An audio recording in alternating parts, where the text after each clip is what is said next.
Millman's theorem. So, Millman's theorem, also known as parallel generator theorem, is used to compute the common voltage when different voltage sources with resistances are connected in parallel. No, so ganito siya ina-apply. So, kunyari, meron ka daw parallel circuit, di ba? Kapag parallel circuit, equal yung voltages sa lahat ng branches. Kunyari, meron ka ditong isang branch, then may supply doon. Tapos dito may resistor lang kunyari, tapos dito may supply ka, tapos may branch din, may resistance din, tapos eto resistance lang and so on. So lahat sila pag measure mo yung voltage mula dito hanggang dito, since nakaparallel yung mga yon, syempre pare-parehas lang yon. So and if gusto mong malaman yung voltages na yon or yung equal voltages nila na yon, so pwede mong gamitan netong Millman's theorem. Na mabilis, yun nga lang may limitation siya, so pwede mo lang siya ma-apply syempre kapag mare-redraw mo ng ganito yung circuit. No, kasi kunyari may resistor ka dito sa part na to. Kunyari may resistor dyan. So hindi mo na ma-apply sa pag-compute ng VAB na to yung Millman's theorem na yan. So pero na lang kung masusolusyonan mo, tanggal yung resistor na yon, tapos magmukha na ulit siya ganun sa kabila kanina. Okay, so and sa Millman's theorem, so i-apply mo yung formula na to. So sa numerator, V over R lang naman yung mga yan. Tapos sa denominator, mga conductance yan or reciprocal ng mga resistance. So V1 over R1 plus V2 over R2 plus V3 over R3 and so on. Depende sa dami ng branches. Then sa denominator, 1 over R1 plus 1 over R2 plus 1 over R3 depende sa mga branches. Yung pag-determine ng sign sa mga voltages dito, so ang gawin mo na lang din simula sa baba pataas, no? Tapos kung saan ka lumabas, no? Kung positive or negative. Apply natin dun sa example kanina, so para mas ma-gets mo. Kunyari dito, so ma-apply naman natin dito yung Millman's theorem. So kasi mare-redraw naman natin siya na parang ganun kanina. Diba? Ito yung circuit natin. So kunyari itong R1 tsaka 12. No? So pwede natin siya ilagay dito ng ganyan. So ito yung 120 ohms. Tapos ito yung 12 volts. Parang simula dito yon hanggang dito. Straight lang natin. Tapos, syempre, ito. So, ito yung R2. So, ito, 120 ohms. Then, simula dito, papaganito. So, pwede naman natin siya i-redraw dito. Ito yung R3. So, which is 120 ohms nga. Tapos, ito yung 6 volts. Okay, so then, pwede natin ma-compute using Millman's theorem yung common voltages nung tatlong branches na yan. So, VAB na lang. Okay, so by Millman's theorem, di ba yung voltage na yon sa numerator, so kada branch, no, V over R. So, yung una, so etong unang branch natin, 12 over 120. No, positive kasi dito tayo lang ba sa positive. Then, yung kasunod, etong kasunod na to, so since wala siyang voltage source, edi 0 over 120. At tapos, etong pangatlo, yung supply dito, 6, edi equal siya sa 6 over 120. So, positive ulit kasi positive, lumabas, pataas. Then, sa denominator, so lahat ng resistance ng tatlo, i-reciprocal mo. So, 1 over 120 plus 1 over 120 plus 1 over 120. Okay, so ganun lang kadali. So, input natin sa calculator to.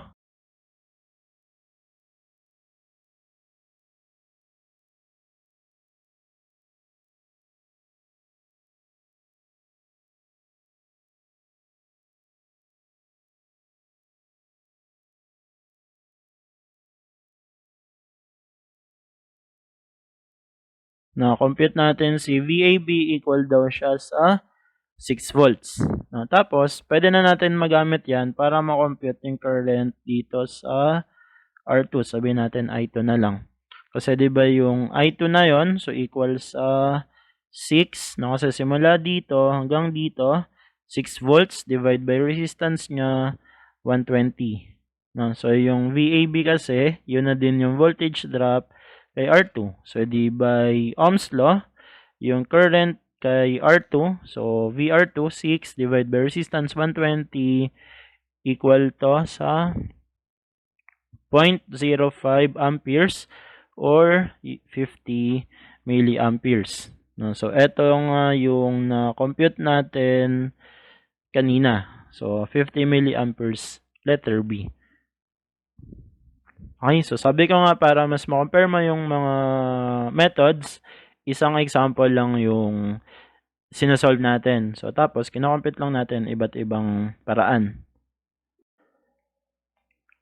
Okay, so after Millman's theorem, so isa pang network theorem na pwede mong magamit sa pagsasolve ng isang circuit. So yung tinatawag natin na source transformation theorem.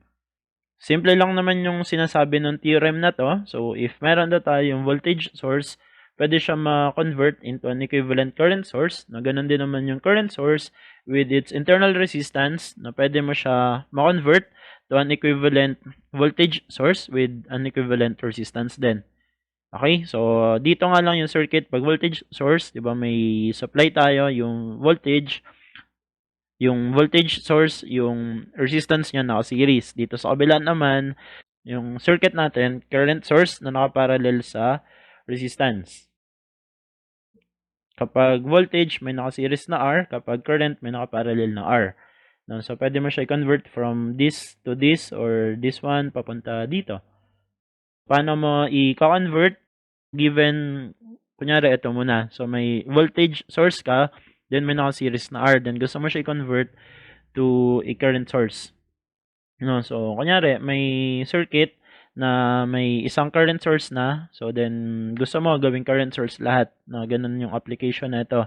Or, kunyari, may halo-halo yung supply, may current source, may voltage source, then gusto mo or masanay ka kasi na mag-compute then puro voltage source, edi mga current sources doon, pwede mo i-convert to voltage sources. So, paano mag-convert or maka-convert yung value? Given mo na example to. So, may V tsaka R.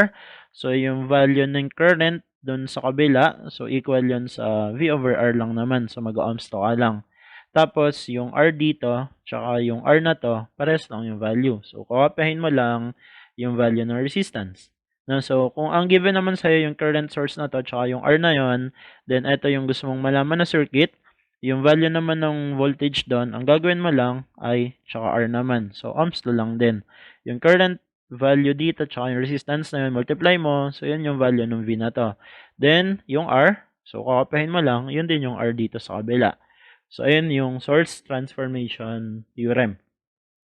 Okay, apply natin sa example. So, yung circuit ulit na kinompute natin dun sa mga previous discussion, dun sa mga previous slides na yung ginamitan natin ng KVL, KCL, nodal, mesh, analysis, tapos Millman's theorem. So, dito, ibang approach naman. Like sa mga previous example, so ang i-compute natin dito, yung current daw kay R2. So, yung current pa rin dito sa gitnang resistor. So, I2 na lang. Na-compute na natin yan using KVL, KCL, mesh analysis, nodal analysis, Millman's theorem. So, dito by source transformation theorem naman. So, para nga mas ma-compare mo yung iba't ibang methods, no, parehas lang yung circuit na kino-compute natin. So, dito, so di ba meron tayong voltage source dito. So, di ba etong V1 tsaka yung R1, pwede natin yan ma-convert into current source. No? So, di ganito yung magiging equivalent circuit. Yung V tsaka R na naka-series, di ba magiging current tsaka resistor na naka-parallel. No? So, ayan. So, eto yung magiging equivalent nung circuit na binilugan natin ng kulay green. So, yung direction pala nung current source, depende rin yun dun sa direction ng voltage. Kaya, assuming na conventional current flow, di ba yung flow ng current pataas. E yung current source natin dito, pataas dapat yung direction niya. So, importante din na tama yon. So, para kapag mag-combine ka ng current, alam mo kung ipa-plus or ima-minus. Then, yung value ng current na to, so, di ba, equal yan sa V over R. Tapos, yung V na yon, so, yung supply natin, 12, tapos yung R natin, 120. No? So, therefore, yung current na to equal sa 0.1. No? So, 0.1 ampere yan. Then, yung resistance na to, di ba kakopyahin lang natin yung R1. So, dilagyan na lang din natin dito. Ito, I1 na lang, tapos ito, R1. So, R1, 120 ohms pa din. No? So, kasi nga, ito, pares lang. Kakopyahin mo lang yun. Then, yung kabila naman, so kung mapapansin nyo, eto, so meron ulit tayo voltage source na naka-series sa R. So, mako-convert ulit natin siya ng ganito din. So, ibahin na lang natin yung kulay red naman. Then, yung voltage natin, di ba, nasa taas yung positive, yung direction nito, pataas din. So, eto na yung magiging equivalent nun. So, yung current na to, sabihin natin, I2. No, 'di ba yung I2 na 'yan, so equal 'yan sa V over R ulit, no? So yung voltage natin 6, tas ito 120. So kapag divide natin yung 6 ng 120, so ang equivalent nun, sulat ko na lang dito 0.05, no? 6 over 120 'yan. Tapos yung R, 'di ba? Ito hindi magbabago yung value, so 120 ohms pa din. So binago mo lang yung connection, dito naka-series, dito naka-parallel na siya. Okay, so ito yung dalawang voltage source natin, naging current source sila. Tapos, hindi syempre nandyan pa din dapat yung R2. So, nandito pa din siya sa pagitan ng dalawa na yan. So, ito yung dot pala R3 yung ginawa natin dito para hindi nakakalito. So, ito R3 na lang. So, ayan, R3. Tapos, ganyan. Okay, so ito yung R2 na 120 ohms. Then, gusto natin makompute yung current na magfo-flow dyan. So, yun yung letter na lang pala gamitin natin. So, okay lang naman kahit mga letters to. So, ito, IA na lang. Ito, IB na lang. So, ayan. So, IA tsaka IB. No, para hindi madoble yung I2. Okay, so paano na magiging kasunod niyan or ano yung natulong nung source transformation theorem? So mas napadali niya yung pag-compute ng circuit kasi kung mapapansin mo, so 'di ba, dalawang current source pares pataas, pwede mo 'yon i-combine into one. Parehas naman sila, pataas yung direction, so di combine mo na. So 0.1 ampere yung isa, 0.05 ampere yung isa. Therefore, meron kang 0.1 plus 0.05 edi 0.15 amperes na current. Tapos, etong R1 na to, tsaka diba etong R3 na to, nakaparallel. Huwag muna natin pansinin yung R2. So, yung R1 tsaka R3 muna. So, nakaparallel sila. So, di pwede rin natin sila pagsamahin dito. So, pag-isay na lang natin. So, diba 120, tapos yung isa 120 din. So, pag kinumbine mo yon, so, eto yung R13 na lang. So, yun yung R1 and R3. Ito, 60 ohms. No? So, diba, dalawang 120 na nakaparallel. So, di 120 over 2 na lang para mas mabilis. No? So, then, lagay natin yung part na may pinapahanap sa atin na current. So, ito yung R2. So, pinapahanap sa atin yung current dito, I2. So, yan yung pinapasolve. Tapos, ito, 120 ohms. No, so, mas madali na yan. So, na-simplify mo na yung circuit. So, makakompute mo na yung current sa R2. Pwedeng mag-current divider ka na lang. No, kasi yung total current, 0.15. Pagdating sa node na to, so, mahati yon. May pupunta dito sa 120, may 60, may pupunta sa 60. Ang pinapahanap yung pupunta sa 120. So, by current divider rule, so, makakompute mo na to. No, so, na-discuss naman natin sa previous session yung current divider. Or kung di mo naisip mag-current divider, so pwede naman ang naisip mo, applyan ulit ng source transformation theorem. No? So may pwede kang i-convert diyan kasi eto, 'di ba, etong part na to, so meron kang current source na nakaparallel sa resistor, 'di ba, ma-simplify mo 'yan. So magagawa mo siyang voltage source na naka-series sa isang resistor. No? So, yung value ng voltage na to, di ba, magiging equal sa I times R. So, di mo multiply natin yung current na to ng resistance na yan. So, ang magiging sagot doon, 0.15 times 60, 9. No? So, 9 volts. So, di meron ka daw dito, 9 na lang yan. So, 9 volts. Tapos, yung R, kakopahin mo lang. So, meron tayo dito 60 ohms. No? So, then, i-connect mo yung R2. So, di ba nandito yung R2 na yon. So, 120 ohms. Then, pinapahanap sa'yo yung current dito kay R2. So, dito, mas madali mo na yan masosolve. Kasi dito, naka-series lang to. Di ba? Naka-series lang yan. Therefore, yung current kay R2, so ito yung R2, yun din yung total current natin sa circuit kasi nga naka-series, equal lang yung current doon. So tapos equal yun sa total voltage over total resistance. So na-simplify mo na kasi yung circuit ng ganito lang kasimple. So from the previous circuit na hindi ganun kasimple kasi dalawa yung source, ginamitan natin ng source transformation theorem. So na-convert natin siya doon sa isang circuit na simple na lang, na kayang-kaya na natin i-compute gamit yung mga basic concept na alam natin. So dito series circuit na lang to. So di mag-ohms na tayo. V over R. So magiging 9 volts divide by 60 plus 120. So input natin sa calculator 9 over 180. So mako-compute na natin yung current dun sa R2 equal sa 0.05 amperes or yung na-compute natin kanina na 50 milliamperes. Ito pa din syempre yung magiging sagot natin dapat kasi hindi naman nagbago yung tanong. So, binago lang natin yung paraan ng pag-solve ng question. So, 0.05 ampere or 50 milliamperes, letter B pa din yan. Okay, so I hope dito na pakita ko na so paano mo pwede magamit yung source transformation theorem na tinatawag sa pagsisimplify and pagsosolve ng isang circuit.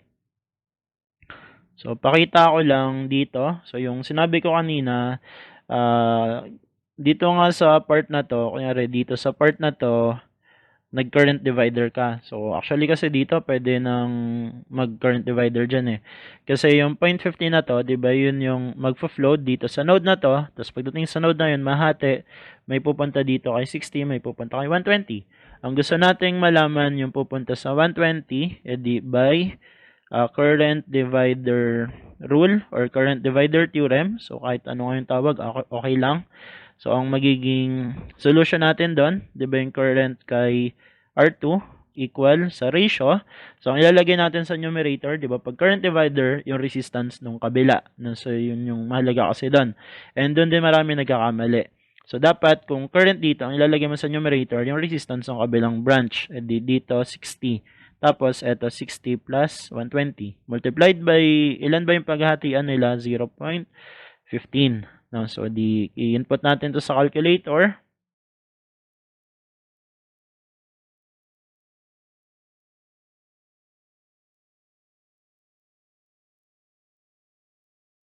And so, ganun pa din syempre yung makaka-compute mo dyan dapat. So, I2 is equal to 0.05 amperes or 50 milliamperes. No? So, letter B pa din yan, syempre.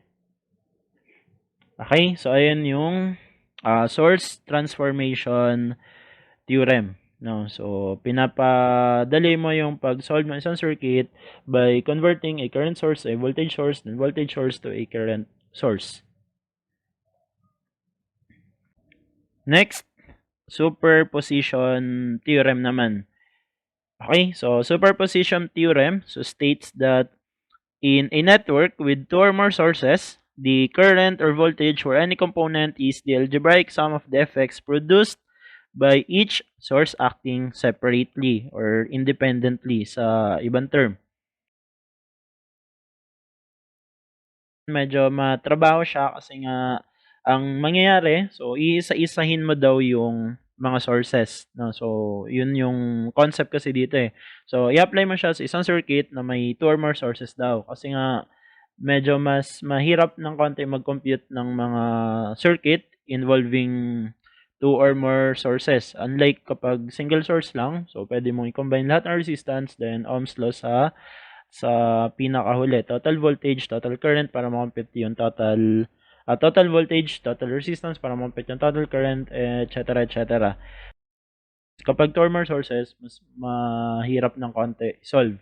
No, sa superposition, so papasimplihin mo daw siya since mas madali nga mag-compute ng single source.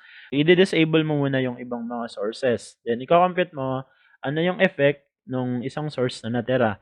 Then once na-compute mo na or na-determine mo na yon, so i-consider mo naman syempre yung ibang sources. I-disable mo naman yung unang ginamit mo and yung mga kasamahan, tapos may titira ka yung pangalawang source naman. Then alamin mo ano yung effect nung pangalawa doon sa part ng circuit na kina-compute mo. Then, kasunod, kung may pangatlong source pa, i-disable mo yung una tsaka pangalawa, ang ititira mo naman yung pangatlo. Then, alamin mo so ano yung effect nung pangatlong source doon sa part ng circuit na may kina-compute ka. O kaya nga matrabaho siya kasi kung ilan man yung source, parang ganong kadaming beses ka din nag-solve ng circuit. Okay? So, in a network, so yun yung mga keywords dito. In a network with 2 or more sources, no, so the algebraic sum of the effect. Tapos dito, since algebraic sum, so i-consider mo yung sign. So example, kung current, no, i-consider mo yung direction. Kasi kung iba-iba yung direction ng current, so dapat yung iba doon positive, yung iba doon negative. No, so produced by each source acting separately. Paano mo i-disable yung isang source? Take note, to disable a source while evaluating the effect of a particular source or other sources or terminated by short circuit for all voltage sources.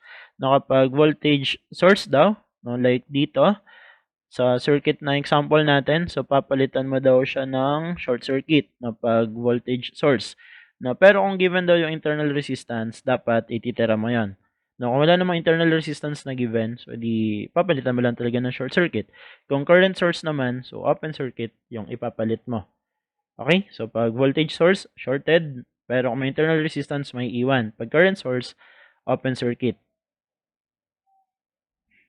Okay? So example dito sa circuit na to, or siguro mas maganda yung example na lang na kinumpit na natin dun sa mga nauna. So para mas ma-compare natin, so same example din yung isosolve natin. So dito using superposition theorem naman.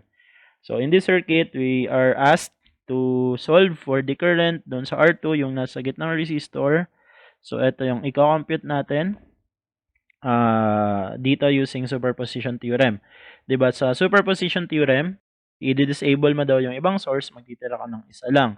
So, ang gagawin natin, so alamin muna natin ano daw yung current doon kay R2. So, yun yung I2 na lang. So, due to, sabihin natin due to VS1. So, yung unang source muna. So, ano yung current na magpo-flow doon sa R2 dahil dito sa 12 volts na supply. So, para malaman natin yon, i-disable natin yung 6 volts. Diba? Since voltage source to, i-short circuit natin yan. So, di magiging, sabihin muna pala natin to, eto IA na lang.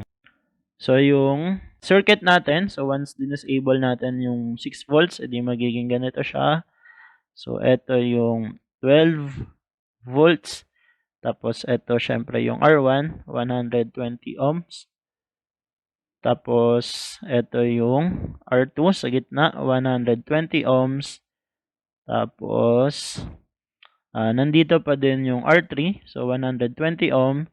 Then, eto, since wala namang given na internal resistance, papalitan lang talaga natin ng short circuit. Okay? So, ayun yung pag-disable ng voltage source. Then, alamin natin, ano daw yung current dito sa R2 due to VS1 or ano daw yung parang contribution ni VS1 doon sa current kay R2. So, di sabihin nga natin yun yung IA. Okay? So, solve natin yung IA na yan. Paano? So, di didiskartehan mo yan gamit yung pag-compute ng circuit, mga series parallel, current divider, voltage divider. Kasi na-simplify mo naman na siya ng single source lang, di ba mas madali nga mag-compute ng single source compared sa dual, triple source na circuit. Dito, so marami naman pwede, yung isang pwede natin gawin by current divider. Mahaba nga lang ng konti kasi ang mangyari, alamin muna natin yung total current, di ba? Once nalaman kasi natin yung total current, so pagdating kasi sa node na to, mahati yon. So may pupunta dito sa 120 na to, yung IA, tapos may pupunta doon sa kabilang 120. Okay, so yun nga lang, bago natin ma-apply yung current divider, mag-compute muna tayo ng total current. Tapos, para ma-compute natin yung total current, so Ohm's law tayo. So, ang magiging solution natin, compute muna natin yung IT. So, solve for total current. So, the total current is equal sa total voltage over total resistance. No? So, total voltage natin is 12 volts. Then, total resistance. So, di ba yung mga resistances meron tayo. So, yung 120. Yung 120 na to. So, yan yung 120 na yan. Tapos, yung dalawang 120 nakaparallel. So, di plus. Ito, 120 nakaparallel sa isa pang 120. Di ba kapag equal tas nakaparallel, pwede natin i-divide to na lang yan. So, therefore, yung total current natin magiging 12 over 120 plus ito 60 na lang. Kasi 'di ba dalawang 120 na nakaparallel, so 120 over 2, so 60 yan. So, yung total current natin, 12 over 180.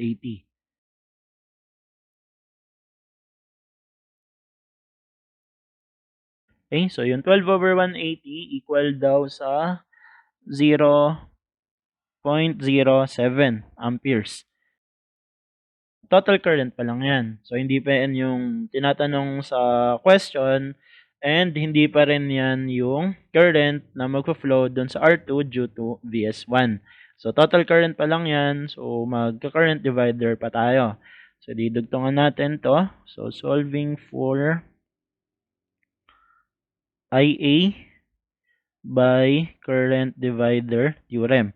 So, by current divider theorem, so, di ba yung IA is equal to, di ba sa current divider, so, dapat ang ilalagay mo na resistance yung sa kabilang branch. Sabagay, pares naman sila 120. So, di-divide sa 2 mo lang yung 0.07. Or siguro kung nag-current divider ka talaga, 120 over 120 plus 120 multiplied by 0.07.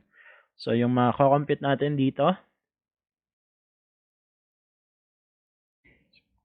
0.035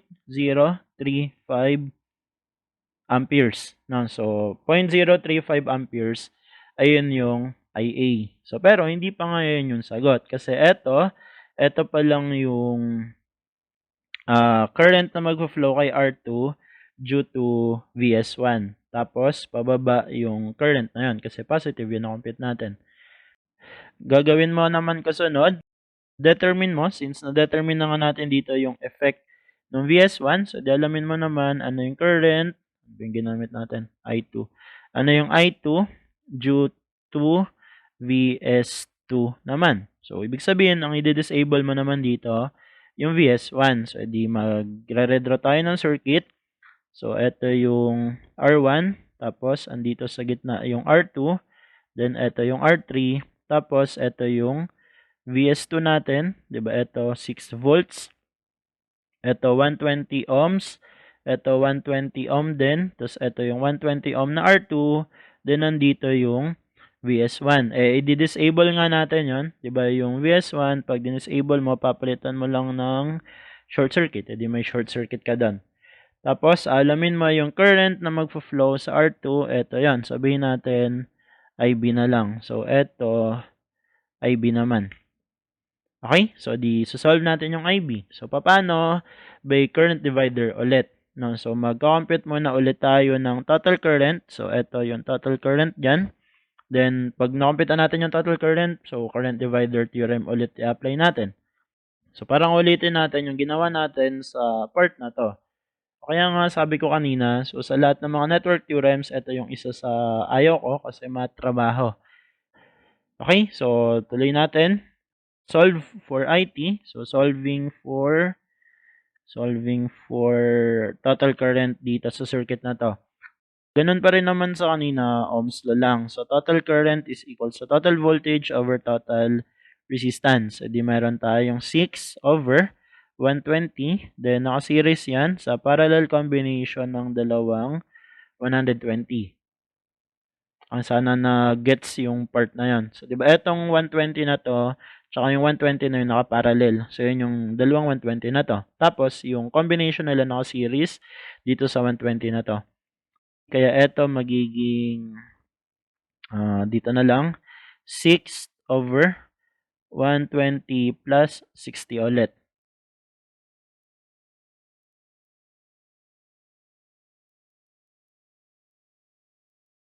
Okay, so yun na compute natin. So, dito, ang total current natin daw, 0.03 amperes. No? So, pero hindi pa yan yung IB. So, makakompute pa lang natin yung IB using solving for IB. So, by current divider theorem ulit. No? So, lagyan lang natin ng ganyan. So, by current divider theorem, so yung IB magiging, diba, resistance sa kabila. So, dun sa kabilang branch, 120. So, tapos, yung sum, edi 120 plus 120 multiplied by ilan yung paghahatian? 0.03. So, therefore, yung IB is equal to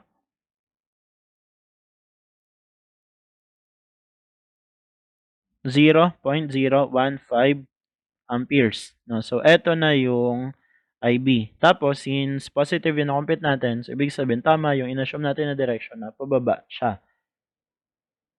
Meron na tayong current sa R2 due to VS1.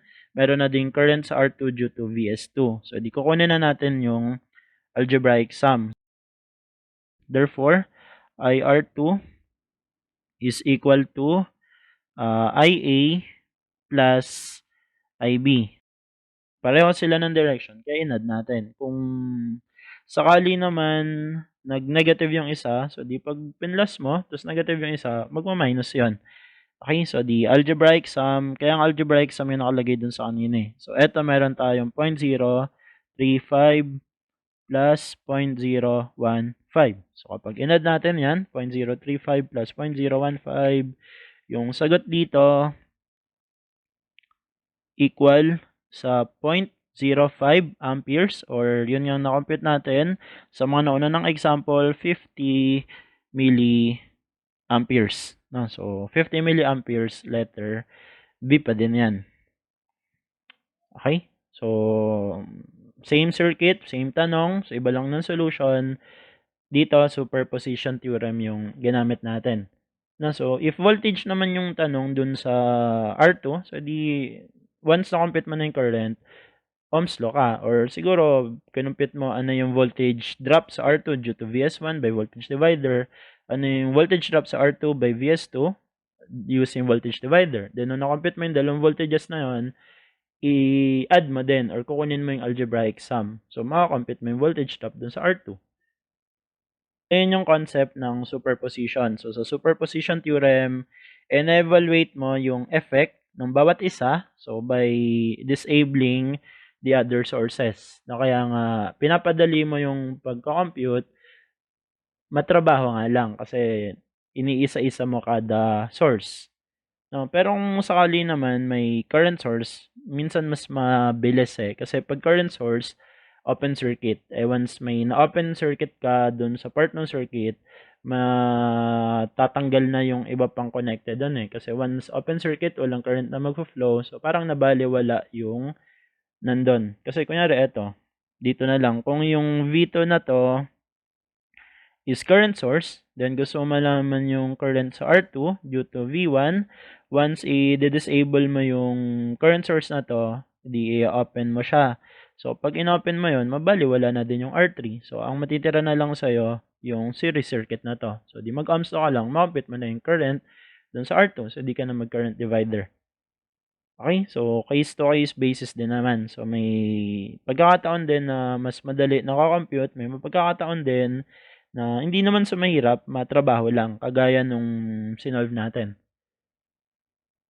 Sa board exam 'pag sinabi naman na kunyari compute the circuit using superposition theorem, kahit 'di mo naman sundin, eh, 'no. So kung maa-apply mo naman dun yung mesh analysis, nodal analysis, or source transformation theorem, Millman's theorem, so 'di naman malalaman nung examiner kung ano yung ginamit mo dun, eh. Mahalaga ma-compute mo yung value ng tinatanong.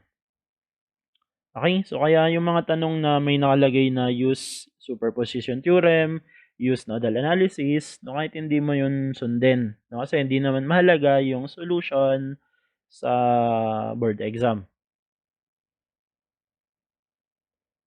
Okay, pero kaya din naman natin dini-discuss yung iba't ibang mga theorem, kahit di mo naman i-apply talaga lahat sa pagso-solve. Hindi naman kasi lahat ng tanong din problem solving. No, kunyari may question then dinescribe niya lang yung process tapos identify mo daw anong theorem or network theorems yung binanggit sa tanong. So identify mo daw kung superposition ba yun, nodal analysis, mesh analysis, or source conversion or transformation. No, kaya kahit hindi mo ma-apply lahat nung circuit analysis methods na 'to, so may idea ka pa din dun sa bawat isa dapat. Kasi nga hindi naman lahat ng tanong magko-compute ka, so may mga tanong objective type ta's tungkol pa din sa mga 'to.